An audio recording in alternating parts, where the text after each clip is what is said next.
یہ جو آپ نے کنٹینجنسی کا لفظ 2 مہینے سنا اور رٹ لیا، یہ لفظ موسٹ گوگل ورڈ تھا 2 مہینے پہلے، آپ کو پتا ہوگا، اور بہت سے لوگوں کو تو اسی ڈیبیٹ میں پتا چلا کہ کنٹینجنسی بھی کوئی چیز ہے، یعنی ڈیبیٹ میں تو آ گئے لیکن یہ نہیں پتا تھا کہ کنٹینجنسی کیا ہے۔ تو یہ آرگومنٹ آف کنٹینجنسی ہے۔ کیسے؟ کنٹینجنسی کا مطلب ہوتا ہے توقف، ایک چیز کا دوسرے کے اوپر موقوف ہونا۔ اگر ایک چیز دوسرے کے اوپر موقوف ہے، اس کو بولا جاتا ہے کہ A is contingent on B, A B کے اوپر کنٹینجنٹ ہے۔ کانا یاکلان الطعام، حضرت عیسیٰ اور ان کی والدہ کھانے پر موقوف ہیں، کھانا کھاتے ہیں۔ جب کھانے پر موقوف ہے اور کھانا مخلوق ہے تو جو چیز مخلوق پر موقوف ہوگی وہ بھی مخلوق ہوگی، اس لیے حضرت عیسیٰ مخلوق ہے، اللہ کے بیٹے نہیں ہیں۔ یہ ہے آرگومنٹ آف کنٹینجنسی۔ تو دیکھیے، ہم ایک ہی چیز کو، قرآن کی اس آیت کو ہم نے ایک اصطلاح دے دی، اب سب لوگوں کو ایک دم سمجھ میں آنے لگا، لیکن قرآن نے تو بہت آسان کر کے بتایا۔ اگر میں کسی کھیت میں کام کرنے والے کسان کے سامنے جا کر یہ کہوں کہ یہ آرگومنٹ آف کنٹینجنسی ہے، تو وہ جاوید اختر کی طرح بغلے جھانکے گا، وہ بھی کہے گا بھائی میں آپ کی زبان نہیں سمجھ پا رہا ہوں، وہ یہی کہے گا نا۔ لیکن جب میں یہ کہوں گا کہ وہ کھانا کھاتے تھے اور جو کھانا کھاتا ہے وہ خدا نہیں ہو سکتا، تو ہل چلانے والا کسان، ایک بے پڑھا لکھا انسان بہت آسانی کے ساتھ یہ سمجھ لے گا کہ ہاں بھائی یہ بات بالکل صحیح ہے، معقول ہے، خدا کھانے کا محتاج نہیں ہو سکتا اور جو کھانے کا محتاج ہے وہ خدا نہیں ہو سکتا۔ اللہ اکبر۔ یہ میری خوش نصیبی ہے کہ آج آپ حضرات کے سامنے اس بابرکت جگہ پر اور اس بابرکت علاقے میں، کہ جہاں ایک شخص، ایک عالم دین کی محنت کا ثمرہ ہم دیکھ رہے ہیں، اللہ تعالیٰ ان کی قبر کو نور سے بھر دے۔ میں یہاں آپ حضرات کے سامنے موجود ہوں، اس علاقے کا بلکہ اس صوبے کا یہ میرا پہلا سفر ہے، اور رات کوئی تقریباً 2 بجے کے قریب دیوبند سے نکلا، دہلی پہنچے اور وہاں سے پھر فلائٹ کے ذریعے یہاں پہنچے۔ 2 بجے سے پہلے اس فکر میں گزر گیا وقت کہ گاڑی آنے والی ہے، اور 2 بجے کے بعد اس فکر میں گزر گیا کہ جہاز چلنے والا ہے، تو سونا نہیں ہوا۔ تو اس کا اثر اگر آپ محسوس کر رہے ہوں تو میں معذرت چاہوں گا۔ جو قرآن کی آیت میں نے آپ حضرات کے سامنے پڑھی ہے، اس میں اللہ تعالیٰ فرماتا ہے کہ محمد صلی اللہ علیہ وسلم آپ فرما دیجئے کہ انی رسول اللہ الیکم جمیعا، کہ میں اللہ کا رسول ہوں جو تم سب کی طرف بھیجا گیا ہے۔ اس آیت سے ہمیں یہ پتہ چلتا ہے کہ نبی کریم صلی اللہ علیہ وسلم کی رسالت عام ہے، دیگر انبیاء کی طرح نہیں ہے کہ حضرت موسیٰ علیہ السلام کو رسول بنا کر بھیجا گیا بنو اسرائیل کی طرف، حضرت عیسیٰ علیہ السلام کو بھی رسول بنا کر بھیجا گیا بنو اسرائیل کی طرف، اور جو لوگ حضرت عیسیٰ کی رسالت پر ایمان لائے وہ عیسائی کہلائے، اور جن لوگوں نے حضرت عیسیٰ کی رسالت کو مسترد کر دیا اور حضرت موسیٰ پر بدستور ایمان رکھا وہ یہودی کہلائے۔ یہ تمام کے تمام انبیاء ایک خاص قوم یا خاص علاقے کی طرف بھیجے گئے تھے، اور قرآن کا اعلان ہے کہ دنیا میں ہر قوم کے یہاں انبیاء آئے ہیں، کچھ قوموں کے انبیاء کے نام ہمیں معلوم ہیں اور کچھ کے نام ہمیں معلوم نہیں ہیں۔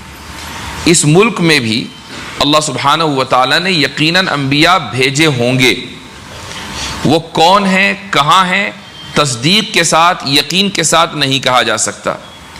کچھ علاقوں میں بہت سے بزرگوں کو مکاشفہ ہوا کہ بھئی یہاں انبیاء علیہم السلام کی قبریں ہیں، یا فلاں جگہ فلاں نبی کی قبر ہے، تو ایسی جگہوں کے بارے میں جو اسلام کا موقف ہے وہ یہ ہے کہ لا نصدق ولا نکذب، نہ تو ہم تصدیق کرتے ہیں نہ تکذیب کرتے ہیں، یعنی اس بات کا امکان بھی ہے کہ ہو سکتا ہے کہ یہ قبریں انبیاء علیہم السلام کی ہوں، اور یہ بھی ہو سکتا ہے کہ نہ ہوں۔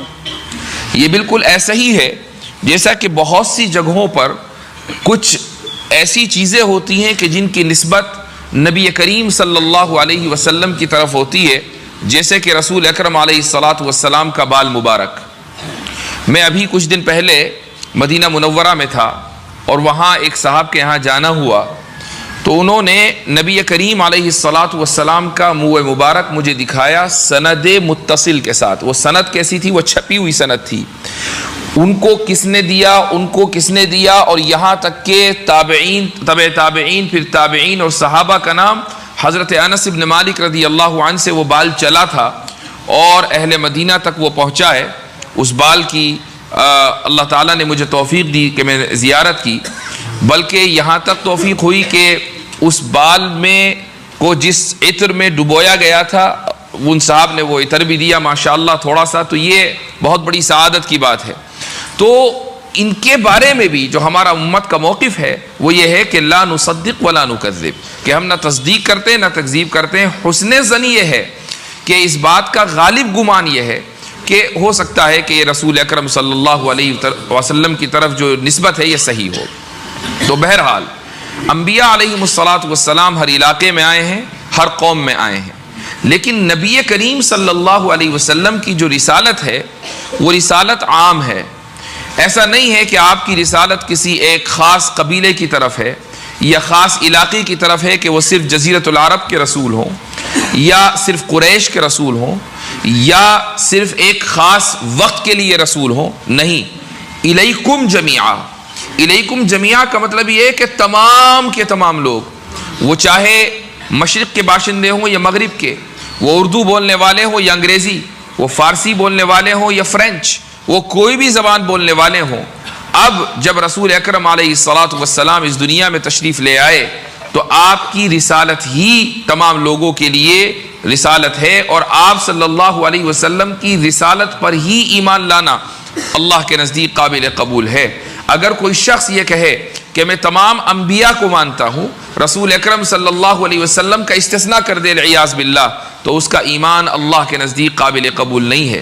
ایک شخص یہ کہے کہ میں رسول اکرم کو بھی مانتا ہوں صلی اللہ علیہ وسلم، لیکن آپ کے بعد ایک اور نبی کا لاحقہ لگا دے کہ میں فلاں کو بھی مانتا ہوں، تو اس شخص کا ایمان بھی اللہ کے نزدیک قابل قبول نہیں ہے۔ قابل قبول اس کا ایمان ہے جو تمام انبیاء کو حضرت آدم علیہ الصلاۃ والسلام سے لے کر رسول اکرم علیہ الصلاۃ والسلام تک ان پر ایمان لائے اور رسول اللہ صلی اللہ علیہ وسلم کی رسالت کے عام ہونے کا قائل ہو، یعنی آپ کی رسالت سب کے لیے۔ یہی مطلب ہے اس آیت کا کہ انی رسول اللہ الیکم جمیعا۔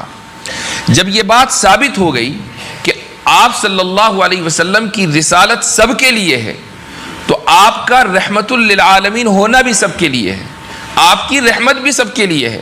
یہ ممکن نہیں ہے کہ رسالت تو سب کے لیے ہو لیکن رحمت کسی ایک خاص طبقے کے لیے ہو۔ رحمت صرف ان لوگوں کے لیے ہو کہ جنہوں نے آپ صلی اللہ علیہ وسلم کا کلمہ پڑھ لیا، یا رحمت صرف ان لوگوں کے لیے ہو کہ جو جزیرۃ العرب میں رہتے ہیں، یا رحمت صرف ان لوگوں کے لیے ہو جو عربی زبان بولتے ہیں، یا رحمت صرف ان لوگوں کے لیے ہو کہ جنہوں نے رسول اکرم صلی اللہ علیہ وسلم کی زیارت کی ہے، یا رحمت صرف ان لوگوں کے لیے ہو کہ جن کو رسول اکرم صلی اللہ علیہ وسلم کے صحابی ہونے کا شرف ملا ہے۔ نہیں، جس طرح رسالت سب کے لیے ہے، رحمت بھی سب کے لیے ہے، ان لوگوں کے لیے بھی ہے کہ جنہوں نے آپ صلی اللہ علیہ وسلم کا کلمہ پڑھا، اور ان لوگوں کے لیے بھی ہے کہ جنہوں نے آپ صلی اللہ علیہ وسلم کے کلمے کو مسترد کر دیا۔ مطلب یہ ہے رحمت للعالمین کا، عالمین میں تمام عالم شامل ہے، حتیٰ کہ چرند پرند بھی شامل ہیں، وہ جاندار بھی شامل ہیں کہ جن میں عقل نہیں ہے، وہ جاندار بھی شامل ہے کہ جن میں شعور نہیں ہے، وہ جاندار بھی شامل ہے کہ جن میں اس طرح جن میں علم کے اضافہ کرنے کی صلاحیت نہیں ہے۔ انسان کے علاوہ بھی نبی کریم صلی اللہ علیہ وسلم کی رحمت ہے، رحمت ان سب کو عام ہے۔ تو جس طرح رسالت عام ہے، رحمت بھی عام ہے، اور رحمت عام ہے تو محبت بھی عام ہے، اور یہی دراصل اس امت کا سب سے بڑا پیغام ہے۔ جب ہم یہ کہتے ہیں کہ ہم نبی کریم صلی اللہ علیہ وسلم کے امتی ہے، جب ہم یہ کہتے ہیں کہ ہم نبی کریم صلی اللہ علیہ وسلم کی کے پیغام پر اور آپ کے لائے ہوئے میسج پر ایمان لائے ہیں، ہم جب یہ کہتے ہیں کہ ہم نبی کریم علیہ الصلاۃ والسلام کی لائے ہوئے قرآن کریم کو پڑھنے والے اور اس پر ایمان لانے والے ہیں، تو پھر جو اوصاف نبی کریم صلی اللہ علیہ وسلم کو عطا ہوئے، اس امت سے بھی یہی مطالبہ ہے کہ اعلیٰ درجے پر نہ صحیح لیکن کسی نہ کسی درجے پر ان اوصاف کو اختیار کرنا پڑے گا، اور وہ وصف کیا ہے؟ رحمت کا اور محبت کا۔ یہ یاد رکھیے کہ ہم اگر ایسے ملک میں رہتے ہوں کہ جہاں ہماری تعداد کم ہے، اقلیت میں ہے، تو ہم میں کا ہر انسان داعی ہے، بائی ڈیفالٹ داعی ہے. آپ اپنے آپ کو مانیں یا نہ مانیں، آپ کا مقام یہ ہے کہ آپ کے ذریعے نبی کریم صلی اللہ علیہ وسلم کا پیغام عام ہو. اب وہ پیغام کیسے عام ہوگا؟ وہ اس طریقے سے کہ جس طرح رسول اکرم صلی اللہ علیہ وسلم کا اسٹیٹس یہ ہے کہ وہ رحمت للعالمین تھے اور آپ کی محبت سب کے لیے، تو ہمارا بھی اسٹیٹس یہ ہے کہ ہمارے ذریعے رحمت عام ہو اور محبت عام ہو. اگر ہم ان دو چیزوں پر عمل نہیں کریں گے تو اس کا مطلب یہ ہے کہ ہم نے نبی کریم صلی اللہ علیہ وسلم کے ترجمان ہونے کا، آپ صلی اللہ علیہ وسلم کے سفیر ہونے کا، آپ صلی اللہ علیہ وسلم کے نائب ہونے کا اور آپ کے دین کے داعی ہونے کا حق ادا نہیں کیا. رحمت بھی دکھلانی پڑے گی اور محبت بھی دکھلانی پڑے گی. آپ یہ نہیں کہہ سکتے کہ نہیں وہ سامنے والا جب رحمت دکھلائے گا تو ہم دکھلائیں گے اور سامنے والا محبت دکھلائے گا تو ہم دکھلائیں گے. تو پھر رحمت کا کیا مطلب ہوا؟ یہ جو ٹٹ فور ٹیٹ والا معاملہ ہے، یعنی جیسی کرنی ویسی بھرنی والا معاملہ ہے، یہ جو یکسانیت والا معاملہ ہے کہ سامنے والا اگر غلط کرے گا تو ہم بھی غلط کریں گے، سامنے والا سختی کرے گا تو ہم بھی سختی کریں گے، تو پھر اس کو رحمت للعالمین ہونا نہیں کہا جاتا. نبی کریم صلی اللہ علیہ وسلم کا اگر یہ معاملہ اور یہ رویہ ہوتا تو پھر آپ علیہ الصلاۃ والسلام مدینے کے منافقین کو برداشت نہ کرتے. کیا آپ کو معلوم نہیں ہے کہ نبی کریم صلی اللہ علیہ وسلم کے علم میں ایک ایک منافق کا ذکر تھا؟ آپ صلی اللہ علیہ وسلم ایک ایک منافق کو جانتے تھے، ایک ایک منافق کا نام آپ صلی اللہ علیہ وسلم کو بتا دیا گیا تھا. یہاں تک کہ وفات کے وقت نبی کریم صلی اللہ علیہ وسلم نے حضرت حذیفہ ابن الیمان کو 12 منافقوں کے بارے میں بتا دیا تھا کہ یہ اس امت کے منافق ہیں. حضرت عمر رضی اللہ عنہ یہ دیکھتے تھے کہ حذیفہ بن یمان رضی اللہ عنہ نماز جنازہ پڑھنے کے لیے آئے ہیں یا نہیں. اگر کسی کا انتقال ہوتا تھا، اگر نماز جنازہ پڑھنے کے لیے آئے ہیں تو حضرت عمر رضی اللہ عنہ نماز جنازہ میں شریک ہوتے، اور اگر حضرت حذیفہ نے نماز جنازہ نہیں پڑھی ہے تو حضرت عمر بھی نماز جنازہ نہیں پڑھتے، اس شک میں کہ کہیں یہ شخص جس کا انتقال ہوا ہے منافق نہ ہو. اس سے یہ ثابت ہوا کہ 12 منافقین میں سے کچھ منافقین ایسے بھی تھے کہ جو رسول اکرم صلی اللہ علیہ وسلم کے بعد حضرت عمر کے زمانے تک زندہ رہے. لیکن حضرت عمر کہ جن کی تلوار ایک دم نکل جایا کرتی تھی اور جو ایک دم رسول اکرم صلی اللہ علیہ وسلم سے اجازت طلب کرتے تھے کہ یا رسول اللہ مجھے اجازت دیجئے کہ میں اس شخص کا سر قلم کر دوں، جب خلیفہ بنے اور مکمل اختیار آیا اور یہ معلوم تھا کہ منافقین ہیں اور یہ پتہ چل سکتا تھا حضرت حذیفہ سے کہ کون کون منافقین ہیں، اس کے باوجود حضرت عمر رضی اللہ عنہ نے ان منافقین کو سزا نہیں دی بلکہ ان کے ان حقوق کا احترام کیا کہ جو حقوق رسول اکرم صلی اللہ علیہ وسلم ان کو دے کر گئے تھے.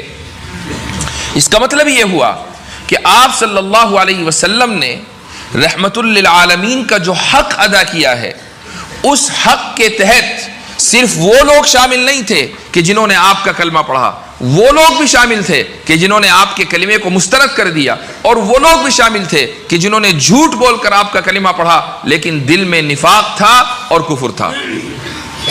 اس لیے جب ہماری حیثیت یہ ہے کہ ہم نبی کریم صلی اللہ علیہ وسلم کے امتی ہیں تو پھر ہمیں بھی ایسے رویے کا اظہار کرنا پڑے گا کہ جن رویوں سے رحمت اور محبت چھلکتا ہو، جن رویوں سے رحمت اور محبت ٹپکتی ہو. لیکن یہاں ایک سوال ہوتا ہے، وہ سوال یہ ہوتا ہے کہ بھائی اگر نبی کریم صلی اللہ علیہ وسلم واقعی رحمت للعالمین تھے تو پھر لڑ کر تلوار کے زور پر ایک بڑی تعداد کو اسلام میں داخل کیسے کر لیا اور یہ بھی کہہ دیا کہ امرت ان اقاتل الناس حتی یقولوا لا الہ الا اللہ، کہ مجھے تو حکم دیا گیا کہ میں لوگوں سے لڑوں یہاں تک کہ وہ اللہ کا کلمہ پڑھ لیں. تو اگر رحمت للعالمین تھے تو لڑ کر تو کلمہ نہیں تھوپا جاتا، اگر رحمت للعالمین تھے تو تلوار کے زور پر تو اپنے دین میں داخل نہیں کیا جاتا. رحمت للعالمین ہونے کا تو مطلب یہ ہے کہ محبت کے ذریعے دین کا پیغام عام کیا جائے. یہاں تلوار کے ذریعے دین کا پیغام عام ہوا ہے، حدیث صحیح ہے، مسلم میں بھی ہے، بخاری میں بھی ہے. یہ بہت مشہور اعتراض ہے. اس کا جواب جو علماء نے دیا ہے وہ بڑے واضح انداز سے دیا ہے.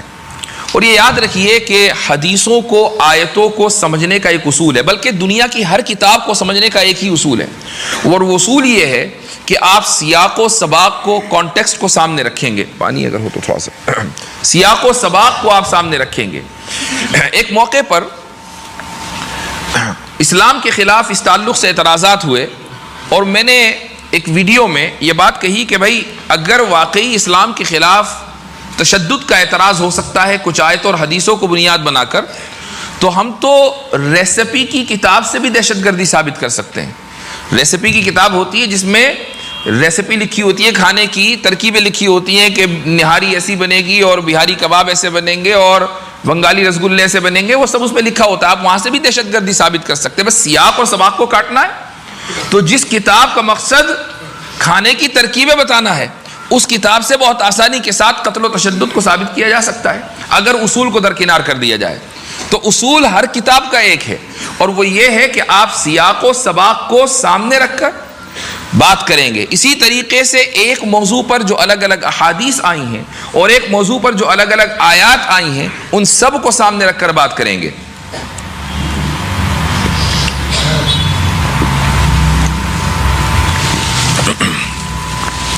تو یہ حدیث جو آئی امرت ان اقاتل الناس حتی یقولوا لا الہ الا اللہ، کیا صرف یہی ایک حدیث ہے؟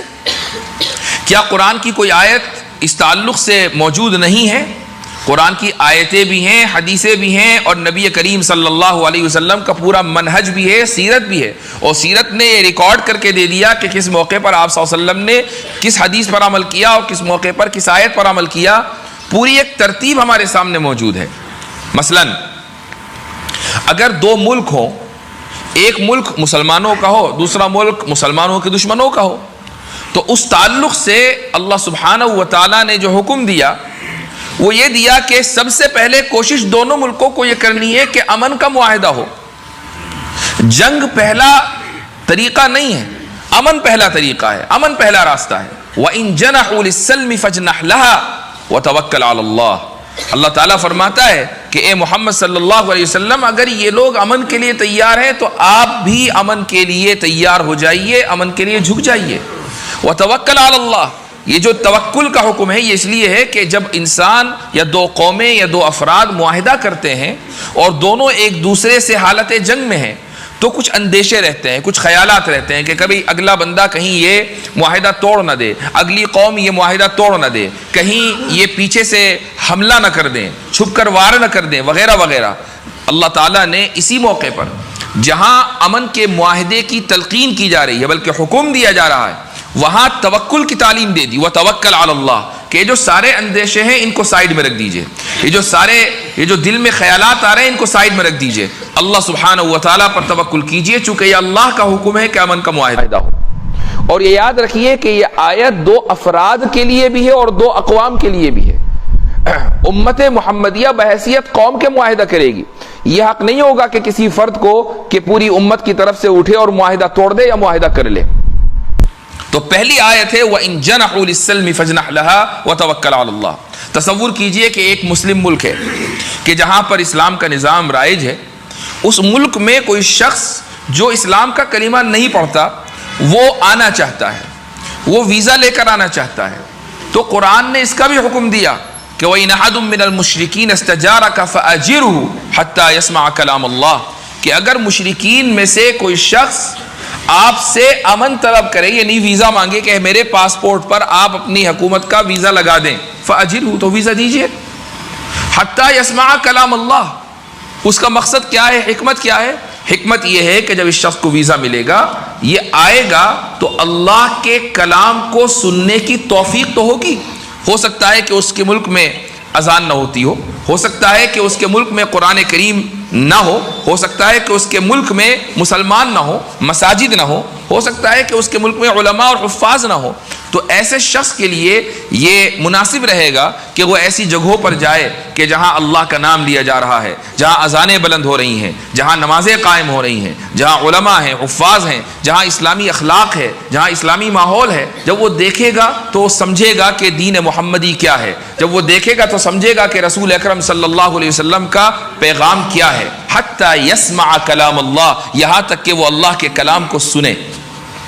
یہاں رک کر میں ایک آپ کو بات بتانا چاہتا ہوں. یہ ایک علمی بات ہے لیکن میں دیکھ رہا ہوں کہ ماشاءاللہ اس بڑے مجمع میں بہت سے علماء بھی ہیں. اور یہ بات صرف علماء کے لیے نہیں ہے بلکہ غیر علماء کے لیے بھی ہے، سبھی کے لیے ہے۔ ہماری تاریخ میں ایک فرقہ گزرا ہے معتزلہ کا۔ معتزلہ اس بات کے قائل تھے کہ اللہ کا کلام مخلوق ہے، کریٹڈ ہے، اللہ کا کلام اس کی صفت نہیں ہے۔ یہ معتزلہ کا موقف تھا۔ اور یہ یاد رکھیے، ہمارے ایک استاد تھے نور اللہ مرقدہ، حضرت مولانا مفتی سعید پالنپوری، ان کا ابھی چند سال پہلے انتقال ہوا۔ وہ ایک بات کہتے تھے اور بالکل حرف بحرف صحیح، وہ یہ فرماتے تھے کہ اگر ایک مرتبہ امت میں کوئی فرقہ جنم لے لے تو اس کے اثرات ہمیشہ باقی رہتے ہیں، یہ ممکن نہیں ہے کہ وہ مکمل ختم ہو جائے۔ تو بہت سے لوگ یہ سمجھتے ہیں کہ معتزلہ جو آج سے 1200-1300 سال پہلے تھے وہ مکمل ختم ہو گئے، ایسا نہیں ہے۔ معتزلہ کے اثرات آج بھی باقی ہیں، اسی کو ہم جدید اعتزال بولتے ہیں۔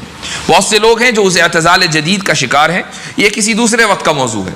لیکن یہاں یہ بتانا ہے کہ معتزلہ کا موقف یہ رہا ہے کہ اللہ کا کلام، کلام اللہ مخلوق ہے، کریٹڈ ہے، یہ اللہ کی صفت نہیں ہے۔ جبکہ اہل سنہ والجماعہ کا موقف یہ ہے کہ اللہ کا کلام کریٹڈ نہیں ہے، اللہ نے اپنے کلام کو کریٹ نہیں کیا، اللہ نے اپنے کلام کو خلق نہیں کیا، اس نے اپنے کلام کو پیدا نہیں کیا، بلکہ یہ اللہ کی صفت ہے۔ اللہ اپنی صفات کو پیدا نہیں کرتا، چونکہ اگر اللہ کی صفات مخلوق ہو تو پھر اللہ کو بھی مخلوق ماننا پڑے گا۔ اور اس کی وجہ یہ ہے کہ جب صفت مخلوق ہے تو موصوف بھی مخلوق، اگر صفت مخلوق ہوگی تو موصوف بھی مخلوق، اور اللہ کی صفت کلام اللہ اگر اس کو کریٹڈ مان لیا تو پھر اللہ کو بھی مخلوق ماننا پڑے گا، اور جو مخلوق ہے وہ اللہ نہیں ہو سکتا، وہ خدا نہیں ہو سکتا۔ تو اس لیے اللہ کی کوئی بھی صفت مخلوق نہیں ہے، اور قرآن جو کہ کلام اللہ ہے یہ بھی مخلوق نہیں ہے، اللہ کی صفت ہے۔ اس آیت سے معتزلہ نے یہ استدلال کیا کہ حتی یسمع کلام اللہ، جو چیز سنی جاتی ہے، جو چیز دیکھی جاتی ہے وہ مخلوق ہے۔ ہم نے کوئی آواز سنی وہ مخلوق ہے، ہم نے کسی کی بات سنی وہ مخلوق ہے۔ کوئی بھی آواز آپ سنیں، چاہے وہ انسان کی ہو، وہ جنات کی ہو، وہ جانور کی ہو، وہ کسی بھی طرح کی آواز ہو، وہ مخلوق ہے۔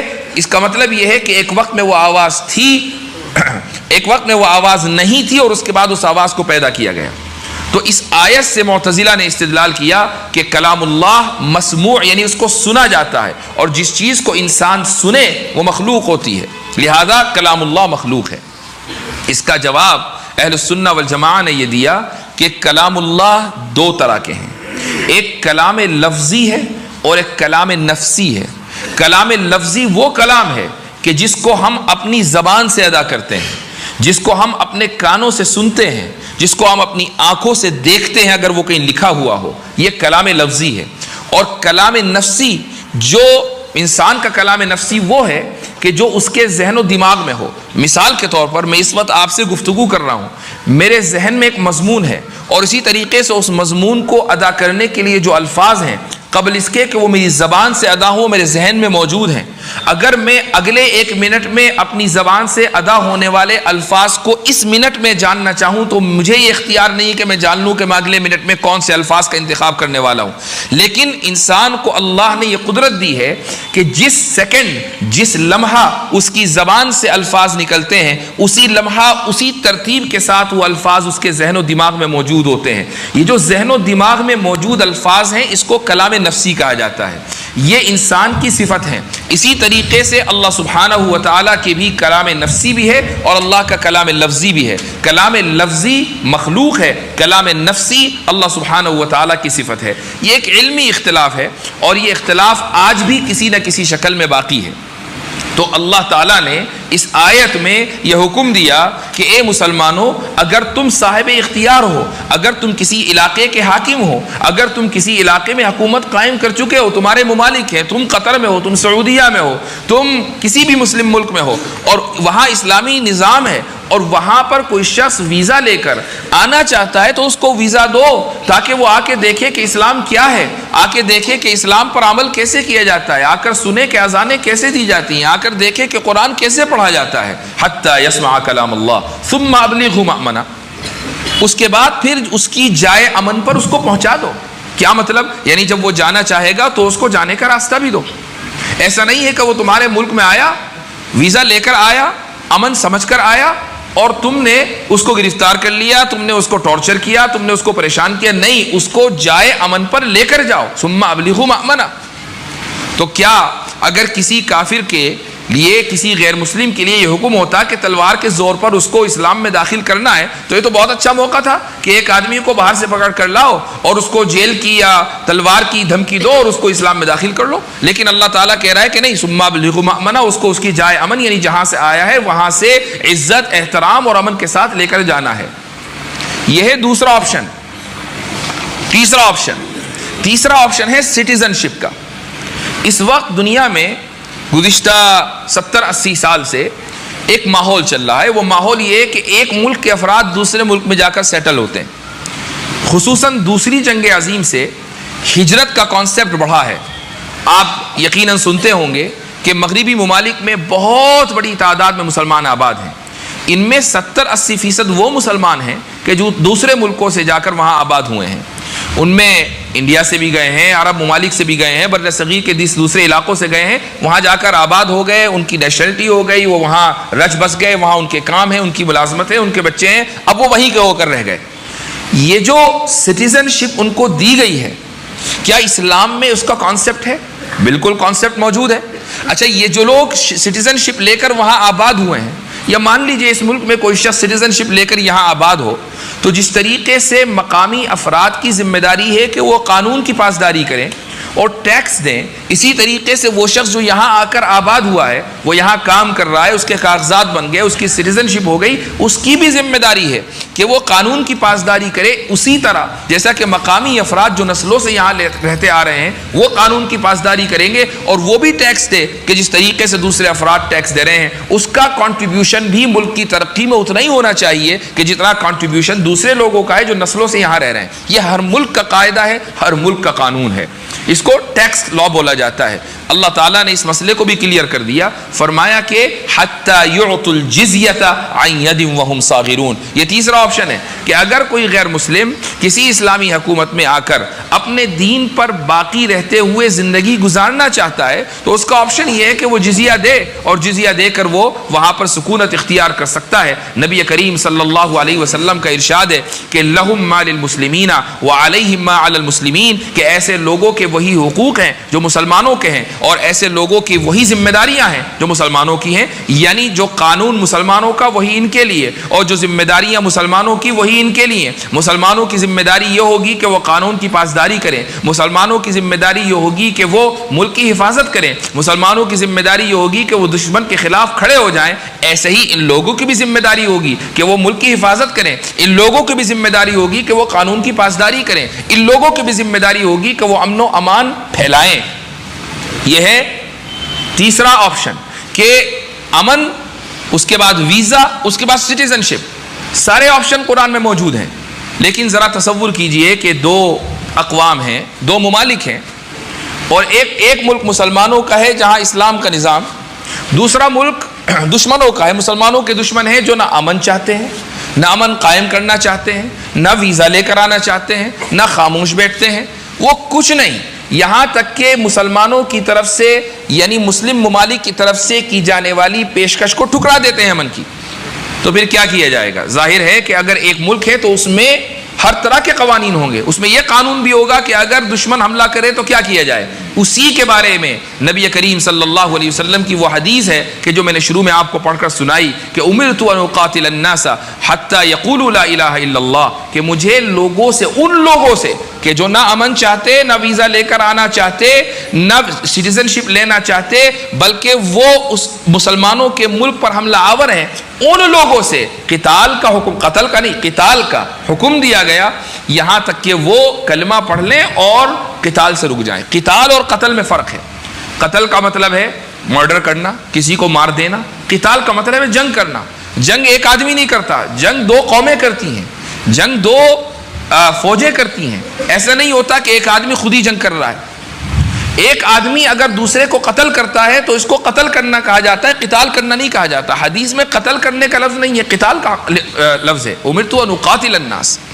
تو اس پوری تفصیل سے یہ بات واضح ہو گئی کہ نبی کریم صلی اللہ علیہ وسلم نے معصوموں کو قتل کرنے کا حکم نہیں دیا، اللہ نے نبی کریم علیہ الصلاۃ والسلام کو معصوموں کے قتل کرنے کا حکم نہیں دیا، بلکہ معصوموں کو پروٹیکٹ کرنے کا حکم دیا ہے۔ اللہ نے نبی کریم صلی اللہ علیہ وسلم کو یہ حکم دیا ہے کہ وہ لوگوں کے لیے رحمت للعالمین بنے۔ ہاں اگر کوئی شخص لوگوں کو قتل کرنے پر آمادہ ہے تو ظاہر ہے کہ اس کو سزا دی جائے گی، اور اسی کا تعلق اس حدیث سے ہے۔ تو میں نے شروع میں کہا کہ آپ علیہ الصلاۃ والسلام کی رسالت بھی عام ہے اور رحمت بھی عام ہے۔ اب ہم جو کہ بحیثیت اقلیت کے رہتے ہیں، تو ہم آپ علیہ الصلاۃ والسلام کے رحمت للعالمین ہونے کے وصف کو اپنی زندگی میں کیسے اپنائیں؟ اس کا کیا طریقہ ہے؟ اس کا طریقہ یہ ہے کہ سب سے پہلے جو چیز ہمیں ذہن میں رکھنی چاہیے وہ ہے ایثار اور ہمدردی۔ ہمدردی اور ایثار کے بغیر یہ ممکن نہیں ہے کہ آپ صلی اللہ علیہ وسلم کا پیغام دوسروں تک چلا جائے۔ یہ آپ سوچنا چھوڑ دیجئے کہ بھائی بڑی پریشانی ہو رہی ہے اور بہت نفرت ہے، یہ ہے وہ نہیں۔ آپ صلی اللہ علیہ وسلم نے جن حالات میں زندگی گزاری اس سے بدتر حالات نہیں ہیں دنیا کے کسی بھی علاقے میں۔ اس سے بدتر حالات جو انبیاء نے گزارے اس سے بدتر حالات نہیں ہیں۔ تو جب آپ صلی اللہ علیہ وسلم کو ایسے حالات میں رحمت للعالمین کہا گیا اور آپ علیہ الصلاۃ والسلام کو ایثار اور قربانی اور ہمدردی اور مواسات کا حکم دیا گیا، تو یہ حکم تو پھر ہم سب کے لیے اور رہتی دنیا تک ہر ایک انسان کے لیے ہے۔ اس مواسات کا اظہار کس طریقے سے ہوگا؟ وہ اس طریقے سے ہوگا کہ اگر کوئی شخص اگرچہ وہ غیر مسلم ہے آپ کو اپنی طرف بلائے، مثلا دعوت کرے، تو آپ اس کی دعوت کو قبول کریں۔ نبی کریم صلی اللہ علیہ وسلم نے اس چیز پر عمل کر کے دکھلایا ہے۔ ایک یہودیہ خاتون تھی، اس نے خیبر کے موقع پر نبی کریم صلی اللہ علیہ وسلم کی دعوت کی۔ اب ذرا تصور کیجئے کہ ابھی جنگ ختم ہوئی ہے اور جن لوگوں سے جنگ ہوئی ہے وہ لوگ قابل اطمینان نہیں ہیں، چونکہ یہ وہی لوگ ہیں کہ جو بھی کچھ دن پہلے، کچھ سال پہلے مدینہ میں نبی کریم صلی اللہ علیہ وسلم کو دھوکہ دے کر آئے تھے۔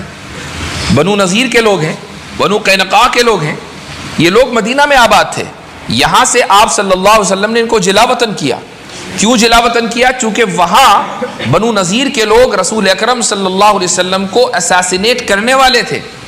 وہ اساسینیشن کا واقعہ بھی سن لیجئے کہ آپ صلی اللہ علیہ وسلم کے پاس بنو نذیر کے کچھ لوگ آئے اور انہوں نے کہا کہ اے ابو القاسم، وہ ظاہر ہے کہ مومن نہیں تھے تو رسول اللہ نہیں کہتے تھے، اے ابو القاسم اگر آپ سچے ہیں تو آپ ہمارے کچھ لوگوں سے بات چیت کر لیجئے اور ان کو قائل کر لیجئے، اگر وہ قائل ہو جائیں تو ہم آپ کا کلمہ پڑھ لیں گے۔ آپ صلی اللہ علیہ وسلم فوراً تیار ہو گئے اور کہا کہ ٹھیک ہے، کہاں بات کرنی ہے اور کس سے بات کرنی ہے؟ تو انہوں نے کہا کہ آپ اپنے 30 لوگ لے کر آئیں اور ہماری طرف سے 30 لوگ آئیں گے اور ہمارے علاقے میں بات ہوگی، مسجد نبوی میں نہیں، ہمارے علاقے میں بات ہوگی۔ تو یہ وقت طے ہو گیا، آپ صلی اللہ علیہ وسلم اپنے 30 صحابہ کے ساتھ چلے اور ادھر سے 30 افراد آئے۔ حضرت جبریل علیہ الصلاۃ والسلام کے ذریعے اللہ تعالیٰ نے نبی کریم صلی اللہ علیہ وسلم کو فوری طور پر سازش کی اطلاع دے دی کہ جس جگہ پر رسول اکرم صلی اللہ علیہ وسلم کو بٹھانے کا نظم کیا گیا تھا ایک دیوار کے نیچے، وہاں پر ایک شخص اوپر چڑھ چکا تھا ایک بڑا سا پتھر لے کر کہ جب آپ صلی اللہ علیہ وسلم نیچے موجود ہوں تو آپ کے اوپر وہ پتھر گرا دیا جائے۔ نبی کریم صلی اللہ علیہ وسلم اسی وقت واپس لوٹ گئے اور پھر سزا کے طور پر بنو نذیر کو جلا وطن کیا گیا کہ تم یہاں سے نکلو، چونکہ کسی بھی ریاست کے ہیڈ کو اساسینیٹ کرنا کوئی معمولی بات نہیں ہے، اس کی سازش کرنا۔ تو بنو نذیر کو وہاں سے جلا وطن کیا گیا اور یہ جا کر آباد ہوئے خیبر میں۔ اب چند سالوں کے بعد 2-3 سال کے اندر خیبر کا معرکہ ہوا، خیبر میں ان لوگوں کو شکست ہوئی اور یہاں پر ایک یہودیہ آپ صلی اللہ علیہ وسلم کی دعوت کرنا چاہتی ہے۔ کوئی اور ہوتا تو وہ یہ کہتا کہ بھائی تم تو پہلے بھی قتل کا ارادہ کر چکے ہو، تم سے ابھی ہم جنگ سے فارغ ہوئے ہیں، تم شکست خوردہ قوم ہو، تمہاری دعوت کیسے قبول کریں؟ نبی کریم علیہ الصلاۃ والسلام نے فوراً دعوت قبول کر لی اور یہاں پر بھی یہ لوگ اپنی فطرت سے باز نہیں آئے۔ وہ عورت ایک بھنا ہوا بکری کا بھنا ہوا گوشت لے کر آئی جس میں اس نے بڑی تعداد میں زہر ملا رکھا تھا۔ نبی کریم صلی اللہ علیہ وسلم کے سامنے یہ کھانا رکھا گیا، ایک صحابی نے اس کا لقمہ بنایا اور اپنے منہ میں رکھ لیا. نبی کریم صلی اللہ علیہ وسلم کے بھی منہ مبارک میں وہ لقمہ پہنچا، لیکن حلق میں نہیں اترا تھا کہ جبریل علیہ الصلوۃ والسلام نے اطلاع دے دی کہ یہ کھانا زہر آلود ہے. وہ صحابی کھا چکے تھے، نگل چکے تھے، لہٰذا زہر نے ان صحابی کے اوپر اثر کیا اور 2-1 دن میں ان صحابی کی شہادت ہو گئی. نبی کریم صلی اللہ علیہ وسلم کو چونکہ اطلاع ہو چکی تھی تو آپ علیہ الصلوۃ والسلام نے اس کو فوراً تھوک دیا. آپ صلی اللہ علیہ وسلم نے لوگوں کو بلایا، یہودیوں کو، کہ تم اپنی حرکت سے باز نہیں آئے، یہ بتاؤ کہ اس کھانے میں زہر تھا یا نہیں تھا. تو وہ لوگ آئے اور کہنے لگے کہ ہاں اس خاتون نے زہر ملایا ہے، اور اس کی وجہ یہ ہے کہ اے محمد صلی اللہ علیہ وسلم، اے ابو القاسم، اگر آپ اللہ کے رسول ہیں تو اللہ تعالیٰ آپ کی حفاظت کرے گا، اور اگر اللہ کے رسول نہیں ہے تو اللہ تعالیٰ ہمیں آپ سے چھٹکارا دلا دے گا، اس لیے ہم نے یہ کام کیا. نبی کریم صلی اللہ علیہ وسلم نے اس موقع پر بھی ان سے اپنی ذات کے لیے انتقام نہیں لیا، لیکن اللہ کا کرنا یہ تھا کہ وہ صحابی کے جنہوں نے گوشت نگل لیا تھا ان کی شہادت ہو گئی، ان کا انتقال ہو گیا، اس لیے اس عورت کو قصاصاً قتل کیا گیا. اب اسلامی قانون اس کے اوپر نافذ ہوا، قصاصاً قتل کیا گیا. یہودیوں کو اس کی سزا نہیں دی گئی کہ تم سارے کے سارے اس سازش میں شریک تھے لہٰذا سب کو قتل کیا جائے گا، ایسا نہیں ہوا. یہ ہے مواسات کی ایک بہت بڑی مثال کہ 1 مرتبہ نہیں 2 مرتبہ اساسینیشن اٹیمپٹ ہوئے اور نبی کریم علیہ الصلوۃ والسلام ہر مرتبہ معاف کر دیں. یہ ہے وتوکل علی اللہ کا نمونہ، یہ ہے وتوکل علی اللہ کا اظہار کہ اللہ نے حکم دیا ہے امن قائم کرنے کا تو امن قائم کریں گے. جو اندیشے ہیں، خدشے ہیں اور جو خیالات ہیں ان کو درگزر کر دیا جائے گا. آپ صلی اللہ علیہ وسلم نے زندگی کے مختلف موقع پر اس کا اظہار کیا ہے اور امت کو تعلیم دی ہے. اسی طریقے سے اگر آپ یہ دیکھیں کہ آپ کے محلے میں، آپ کے ارد گرد، آپ جہاں کام کرتے ہیں وہاں پر جہاں بھی کوئی غیر مسلم بیمار ہے اور آپ جانتے ہیں اس شخص کو، تو آپ اس کی عیادت کریں.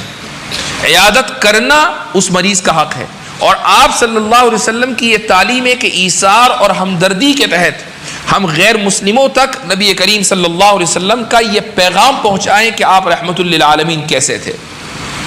ایک یہودی لڑکا نبی کریم صلی اللہ علیہ وسلم کی خدمت کیا کرتا تھا، تو کچھ دن ہوئے کہ وہ بیمار ہو گیا، آپ صلی اللہ علیہ وسلم کے پاس نہیں آیا.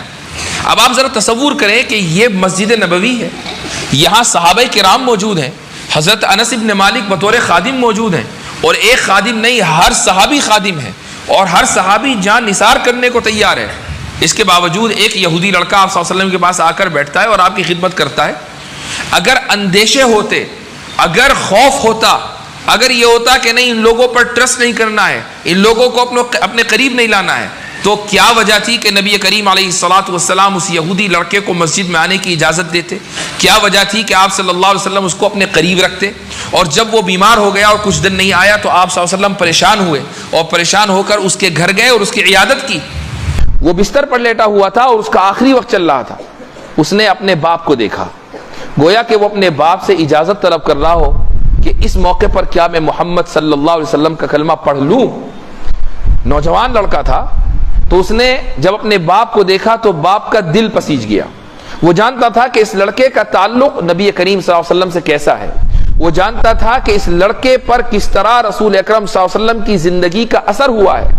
تو اس نے اشاروں میں اس لڑکے کو اجازت دی اور اس نے نبی کریم صلی اللہ علیہ وسلم کا کلمہ پڑھا، اور آپ صلی اللہ علیہ وسلم بڑے خوش ہو کر اس گھر سے نکلے، چونکہ وہ لڑکا کہ جس سے آپ صلی اللہ علیہ وسلم کو تعلق ہو گیا تھا، آنا جانا تھا، خدمت تھی، وہ لڑکا اب آپ صلی اللہ علیہ وسلم کا امتی بن گیا تھا. آپ روز جزا، روز قیامت اس شخص کے حق میں گواہی دے سکتے تھے. آپ صلی اللہ علیہ وسلم بہت خوش تھے. لیکن یہ کس لیے ہوا؟ یہ اس لیے ہوا کہ آپ نے اس کی عیادت کی. اگر عیادت کے لیے نہ جاتے اور یہ سوچتے کہ بھئی غیر مسلم ہے، میرا کلمہ نہیں پڑھتا، دشمن قوم کا ہے، تو میں کیوں جاؤں اس کی عیادت کرنے کے لیے، تو کیا وہ شخص مسلمان ہوتا؟ کیا وہ شخص صحابی بنتا؟ کیا وہ شخص جنت کا حقدار ہوتا؟ کیا اس شخص کے لیے نبی کریم صلی اللہ علیہ وسلم گواہی دے سکتے تھے روز جزا؟ وہ رسول اکرم، وہ حضرت ابراہیم اپنے والد کے لیے، اپنے باپ کے لیے گواہی نہیں دے سکتے چونکہ باپ کفر کی حالت میں مرا تھا. تو پھر آپ صلی اللہ علیہ وسلم اس شخص کے حق میں گواہی کیسے دے سکتے تھے؟ لیکن اس نے کلمہ پڑھ لیا اور آپ علیہ الصلوۃ والسلام کی گواہی کا مستحق ٹھہرا.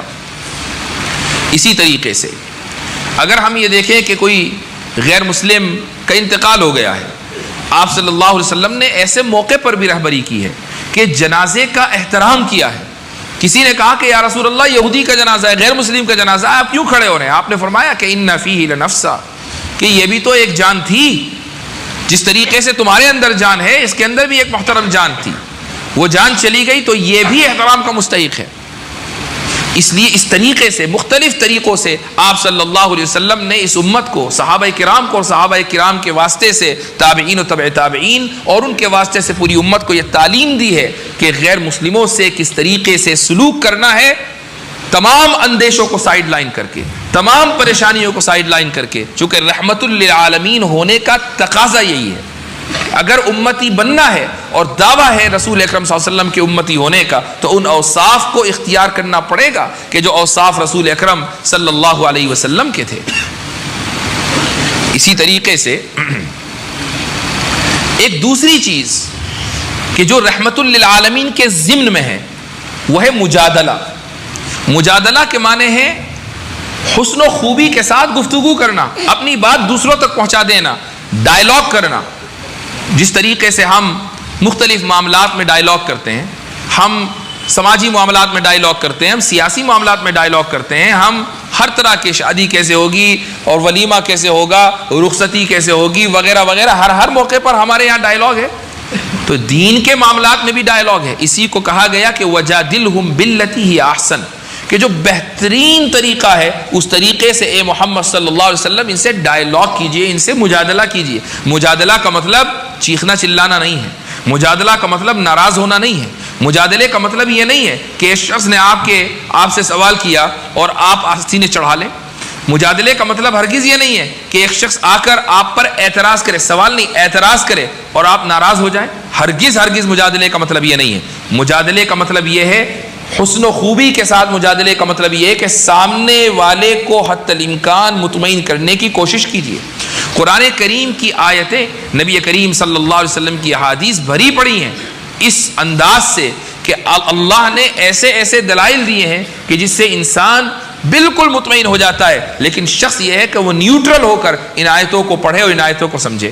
مثال کے طور پر عیسائیوں کے بارے میں اللہ تعالیٰ فرماتا ہے, عیسائیوں کو خطاب کرتے ہوئے, کہ مسیح ابن مریم یہ اللہ کے بیٹے نہیں ہیں, یہ اللہ کے رسول ہیں. بل مسیح ابن مریم الا رسول, مسیح ابن مریم کی حیثیت کیا ہے؟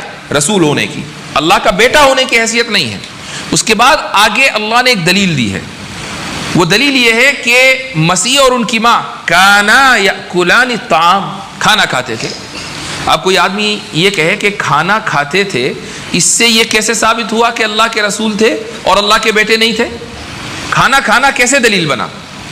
یہ ہے قرآن کا اعجاز کہ بس 2-3 لفظوں میں پوری بات کہہ دی. اب جتنے دوسرے فلسفی ہیں وہ کسی ایک دلیل کو دینے کے لیے مشکل فلسفیانہ اصطلاح گڑھیں گے, پھر اس کے بعد صغرا کبرا, فرسٹ پرائمس, سیکنڈ پرائمس, اس کے بعد رزلٹ نکالیں گے اور کہیں گے لو بھائی بات ثابت ہو گئی. قرآن نے ایک لفظ میں کانا یاکلان الطعام. اب ایک شخص جو کھیت میں کام کر رہا ہے, ایک شخص جو لیب میں کام کر رہا ہے, ایک شخص جو میڈیکل فیلڈ کا ہے یا انجینئرنگ کا ہے, ہر آدمی یکساں انداز سے اس آیت کو سمجھ سکتا ہے کہ جو کھانا کھائے گا وہ کھانے کا محتاج ہوگا, جبھی تو کھانا کھائے گا. کھانا اس کی ضرورت ہے, اور جو کسی ضرورت کے اوپر موقوف ہو وہ کبھی بھی خالق نہیں ہو سکتا, چونکہ خالق کی کوئی بھی ضرورت نہیں ہے کہ جس کے اوپر موقوف ہو. اللہ کا اگر کوئی بیٹا ہوگا تو وہ بھی خدائی میں شریک ہوگا. جس طریقے سے ایک انسان کا بیٹا انسانیت میں شریک ہے اپنے باپ کے ساتھ. ایسا نہیں ہے کہ ایک شخص کے یہاں بیٹا ہوا لیکن وہ بیٹا نہیں ہے, انسان نہیں ہے, وہ بکری ہے, بکری کا بچہ ہے. نہیں, وہ بھی انسانی ہے.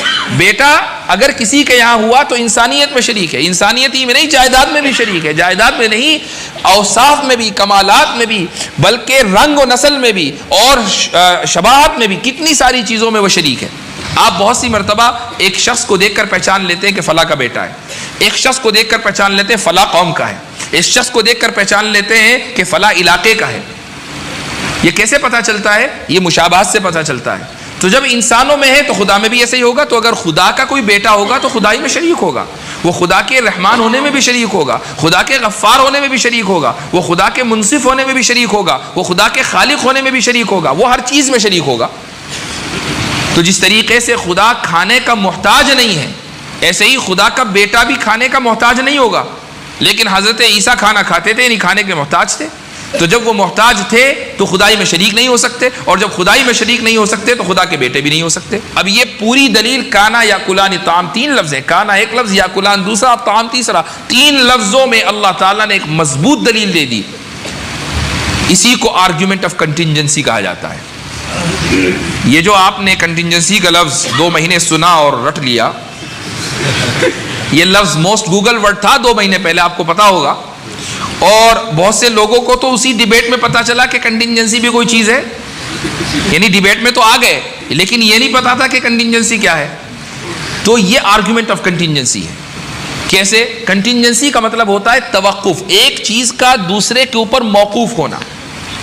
اگر ایک چیز دوسرے کے اوپر موقوف ہے، اس کو بولا جاتا ہے کہ A is contingent on B, A B کے اوپر کنٹینجنٹ ہے.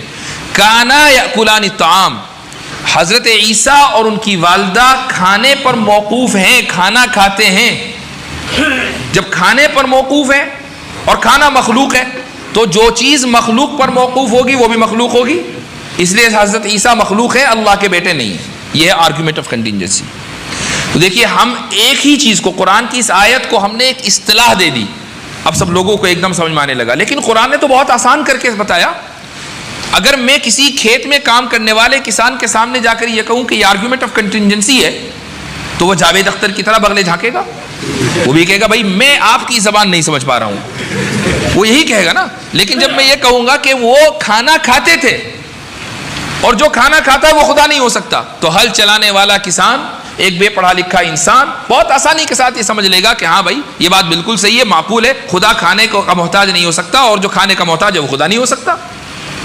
یہ قرآن کا اعجاز ہے کہ بہت ہی آسان الفاظ میں وہ دلائل دے دیتا ہے. اسی کو وجادلہم باللتی ہی احسن کہا جاتا ہے کہ اس طریقے سے مجادلہ کیجئے کہ جو بہترین طریقہ ہو، ہر ایک کے لیے آسان ہو، ہر ایک سمجھ سکتا ہو.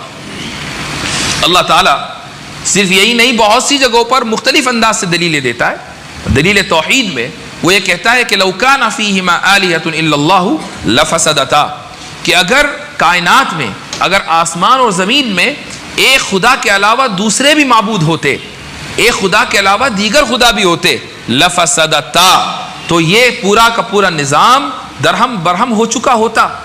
اب قرآن نے یہاں بات ختم کر دی. ہر ایک آدمی سمجھ سکتا ہے کہ ہاں بات تو صحیح ہے کہ یہ نظام درہم برہم نہیں ہوا. درہم برہم نہیں ہونے کا مطلب یہ ہے کہ خدا ایک ہے، 2 نہیں ہے. چونکہ جہاں 2 مختار ہوں گے وہاں دونوں اپنے اختیار کا استعمال کریں گے، اور جب دونوں اپنے اختیار کا استعمال کریں گے تو نظام کولیپس ہو جائے گا. کسی ایک ملک میں 2 سربراہ نہیں ہو سکتے، کسی ایک ادارے کے 2 محتمم نہیں ہو سکتے، کسی ایک کمپنی کے 2 ڈائریکٹر نہیں ہو سکتے، 2 پریزیڈنٹ نہیں ہو سکتے، 2 سی ای او نہیں ہو سکتے. ایک دکان کے 2 مالک ہوں گے تو بھی جھگڑے کا امکان رہتا ہے. مان لیجئے آپ ایک دکان کھولیں اور پارٹنرشپ میں کھولیں، تو دونوں پارٹنرز کو قربانی دینی پڑے گی تبھی پارٹنرشپ باقی رہے گی. وہ قربانی کس چیز کی ہوگی؟ 50% کی. میں نے 50% پیسے ڈالے، میرے 50% شیئرز ہیں. آپ نے 50% پیسے ڈالے، آپ کے 50% شیئرز ہیں. اگر میں یہ کہوں کہ میرے پیسے تو 50% ہیں لیکن شیئرز میرے 100% ہیں، نہیں، یہ بات نہیں چلنے والی. 50% کی قربانی دینی پڑے گی. کیوں؟ چونکہ آپ نے پیسے 50% ڈالے ہیں. تو جہاں 2 ایک لیول پر آ جائیں فوراً قربانی کا کانسیپٹ آ جاتا ہے، فوراً کمپرومائز کرنا پڑتا ہے.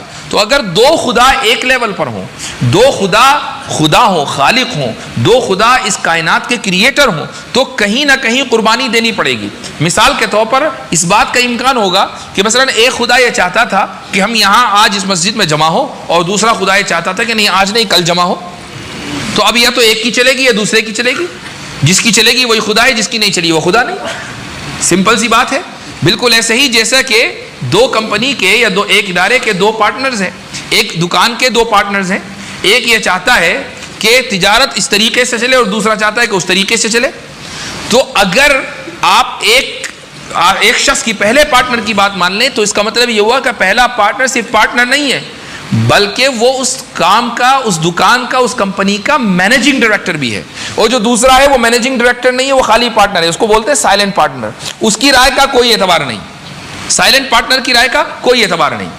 ایسے ہی اگر 2 خدا ہوں اور دونوں ایک ہی چیز کے بارے میں اپوزٹ رائے رکھیں، ایک کہے کہ ہم یہاں جمع ہو اور دوسرا کہ نہیں آج نہیں کل جمع ہو، اور ایک کی بات مان لی جائے ہم یہاں جمع ہو گئے تو اس کا مطلب یہ ہوا کہ دوسرے کو قربانی دینی پڑی، اپنی بات کو پیچھے کرنا پڑا. اور جس کی بات پیچھے ہو جائے وہ خدا کیسا؟ چونکہ خدا تو وہ ہے جو قادر مطلق ہو، خدا تو وہ ہے جو فعال لما یرید ہو، خدا تو وہ ہے کہ جو چاہے وہ کر دے.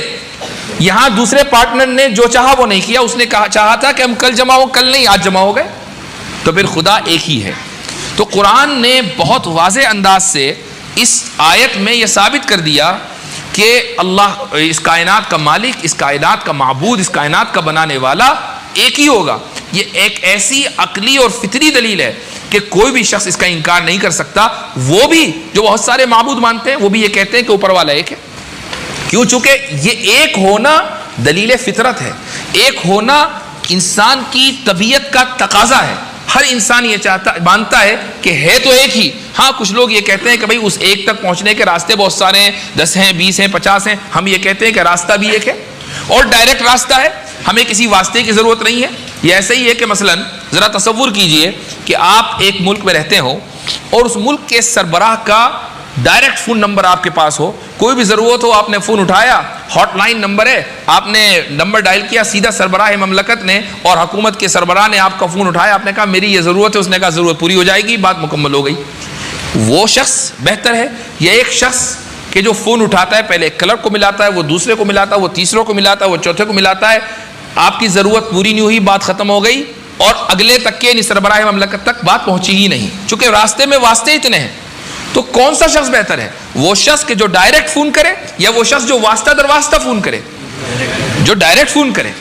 تو ایسے ہی اللہ تعالیٰ نے بہت آسان انداز میں ان دلائل اور ان مثالوں کے ذریعے بتا دیا کہ توحید ہماری فطرت کی آواز ہے، وحدانیت ہماری فطرت کی اور ہماری ضمیر کی اور ہماری طبیعت کا تقاضا ہے.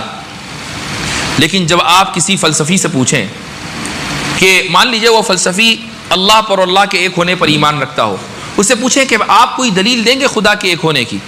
وہ یہ کہے گا کہ ہاں میرے پاس ایک دلیل ہے. اس دلیل کا نام ہے قیاس استثنائی. اس دلیل کو انگریزی میں کہتے ہیں موڈس پوننس. اب یہ ایک لیٹن کا ورڈ ہے، ایک عربی کا ورڈ ہے. اب پہلے تو میں اس کی تشریح کروں گا کہ موڈس پوننس کیا ہے. قیاس استثنائی کی تعریف یہ ہے کہ قیاس استثنائی میں دو مقدمے ہوتے ہیں، ایک کو مقدم کہا جاتا ہے، ایک کو تالی کہا جاتا ہے. تالی کے باطل ہونے سے مقدم کا باطل ہونا ثابت ہوتا ہے. اب یہ وہ اصطلاحات ہیں کہ جس نے فلسفے اور منطق کی کتابیں پڑھ لی اس کے سمجھ میں آئے گا. قرآن نے اس طریقے سے دلائل دیے کہ نہ منطق پڑھنے کی ضرورت، نہ فلسفہ پڑھنے کی ضرورت، بس آنکھیں کھولنے اور کان کھولنے کی ضرورت ہے کہ اگر دو خدا ہوتے تو کائنات کا نظام درہم برہم ہو جاتا. کائنات کا نظام درہم برہم نہیں ہوا، لہذا خدا دو نہیں ہے، ایک ہے. ہر ایک کے سمجھ میں آ سکتا ہے. یہ ہے وجادلہم باللتی ہی احسن. لیکن اس سے کیا ثابت ہوا؟ قرآن یہ دلائل کیوں دے رہا ہے؟ ہر صفحے پر، ہر جگہ قرآن یہ دلائل کیوں دے رہا ہے؟ یہ اس لیے دے رہا ہے تاکہ وہ ہمیں سکھائے کہ ڈائیلاگ کا دروازہ کبھی بند نہیں ہونا چاہیے. ڈائیلاگ کا دروازہ ہمیشہ کھلا رہنا چاہیے. کبھی ڈائیلاگ زبان کے ذریعے ہوگا، کبھی عمل کے ذریعے ہوگا، کبھی رویے کے ذریعے ہوگا، اور کبھی باقاعدہ اسٹیج سجا کر ہوگا. ہر طریقے سے ڈائیلاگ ہوتا ہے.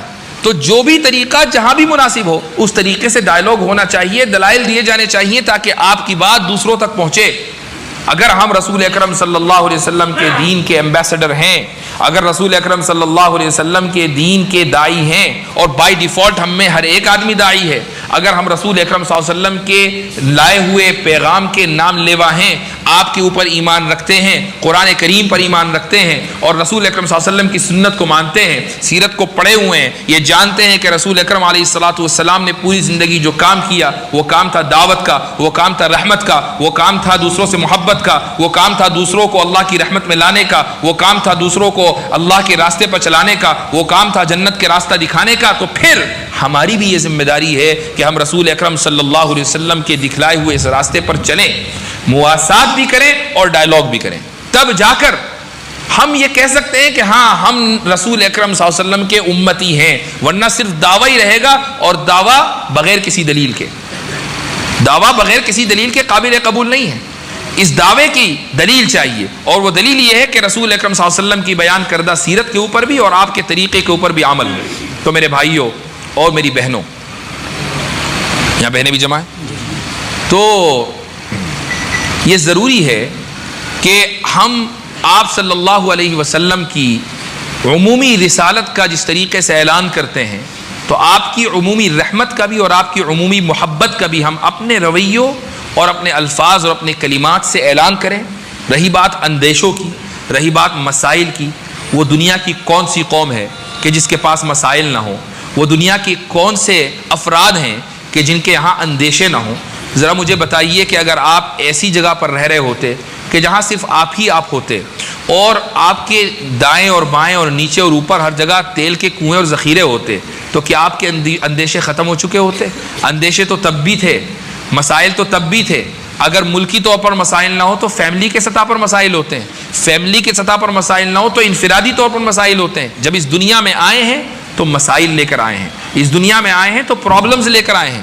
ہم اس دنیا میں یوٹوپیا میں نہیں آئے ہیں۔ یوٹوپیا ایک اصطلاح ہے جس کا مطلب یہ ہے کہ سب بہتر، سب کچھ ایک دم پرفیکٹ، ہر آدمی مالدار، کوئی بیمار نہیں، کوئی مریض نہیں، کوئی پریشانی نہیں، سب نوجوان، سب بالکل ایک دم 100% پرفیکٹ۔ یہ دنیا یوٹوپیا نہیں ہے۔ یوٹوپیا کا وعدہ اللہ نے جنت میں کیا ہے کہ بھئی جنت میں جائیں گے لا خوف علیہم ولا هم يحزنون، نہ کوئی اندیشہ ہوگا نہ غم ہوگا۔ دنیا کے بارے میں یہ وعدہ نہیں کیا کہ نہ تمہیں کوئی اندیشہ ہوگا نہ تمہیں کوئی غم ہوگا، تم میری بات مانو، غم سے بھی بری اور اندیشوں سے بھی بری، نہیں، بلکہ یہ کہہ دیا نبی کریم صلی اللہ علیہ وسلم نے کہ اشد الناس بلاء الانبیاء ثم الامثل فالامثل، کہ سب سے زیادہ امتحان تو انبیاء کا ہوتا ہے، اور پھر ان لوگوں کا جو انبیاء کے طریقے سے قریب ہے، اور پھر ان لوگوں کا جو انبیاء کے ان لوگوں سے قریب ہے جو انبیاء کے راستوں سے قریب ہیں، یعنی جو انبیاء سے قریب ہیں صحابہ اور جو ان سے قریب ہیں تابعین، جتنے ہم انبیاء سے قریب ہوں گے مسائل اور امتحانات میں اضافہ ہوتا رہے گا۔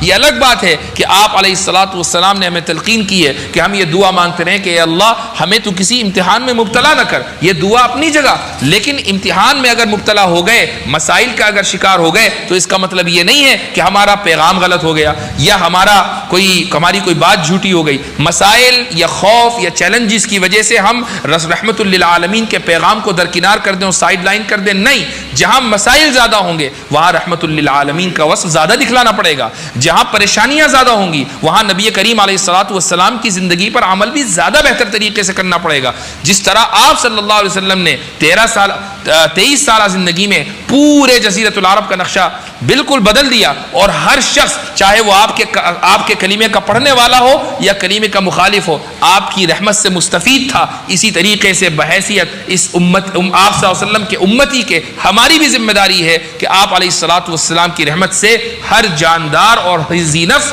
مستفید ہو۔ یہی تقاضا ہے اس نبی یعنی رحمت للعالمین کے امتی ہونے کا۔